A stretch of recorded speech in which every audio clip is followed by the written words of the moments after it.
Let's look at making some exponential functions and exponential equations. Part A. Arnold dropped a ball during a bouncing ball activity and recorded its height in the table. Part of his table is shown at the right. What is the rebound ratio for his ball? At what height did he drop it? Write your equation. All right, so we need to figure out what the multiplier is to go from 84.5 to 67.6. If I can't do the multiplier in my head, I can undo multiplying by dividing. 67.6 divided by 84.5, and we get a multiplier of 0.8. Using this multiplier, we can work backwards to finish our equation.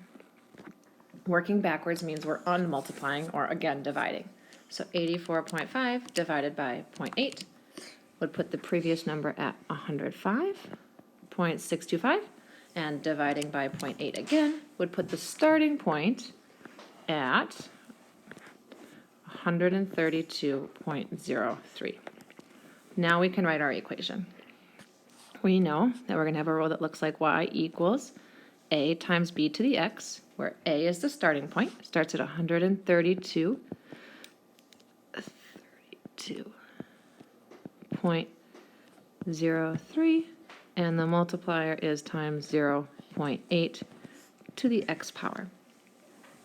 Part B.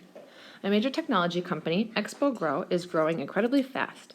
The latest prospectus said that so far the numbers of employees, y, can be found by the equation y equals 3 times 4 to the x, where x is the number of years since the company was founded. How many people founded the company? Well, to answer how many people founded the company, we just need that starting number in our equation. 3 people founded the company. How can the growth of this company be described? The growth is the times 4. We would say that the growth is multiplying by 4, or quadruple.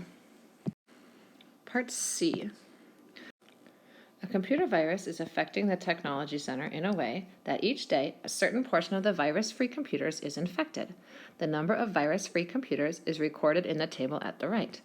How many computers are in the technology center? To answer that question, we just need that starting number. How many did they start with? How many computers in the technology center? 27. What portion of virus-free computers is infected each day? How many computers will remain at the end of the 3rd day? Well, we have to look for the pattern. So in this case, to go from 27 to 18, or from 18 to 12, I feel like it's something with thirds. And if we're not sure, we can just divide them. We can do 18 divided by 27, and we'll get that the multiplier is 2/3, or 0.666. So if we want to continue the pattern to number 3, we would do 12 times 2/3, which is 8. So at the end of day 3,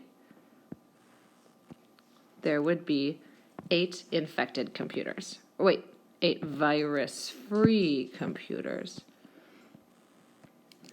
The last question that we skipped over is, what portion of virus-free computers is infected each day? So this 2/3 represents the uninfected computers, which means to answer the question, we actually have 1/3 that are getting infected each day. Part D.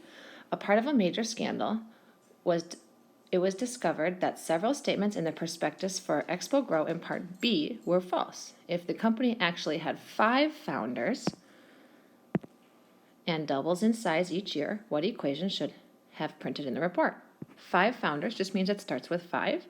Doubles means the rate of change just multiplies by 2. So our equation would look like y equals, start with 5 people, and to double I need to multiply by 2 each year, exponential growth. Really quick recap of what we know.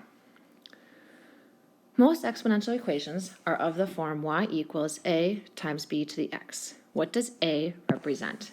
A represents the starting point, how many they start with. What does b represent?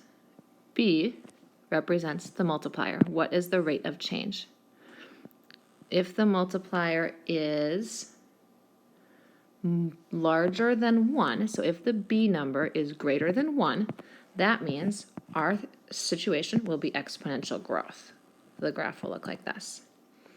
If our b multiplier is a decimal or fraction in between 0 and 1, that means that we're going to have a situation with decay, where it starts with a lot and it's getting less and less each time.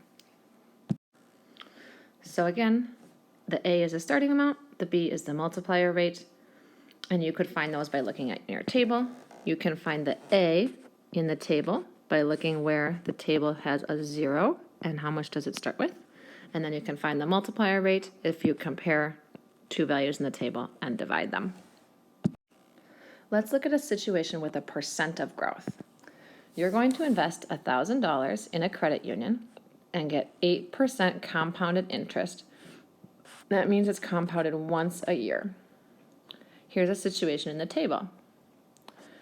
Remember from previous chapters that if something is supposed to increase by 8%,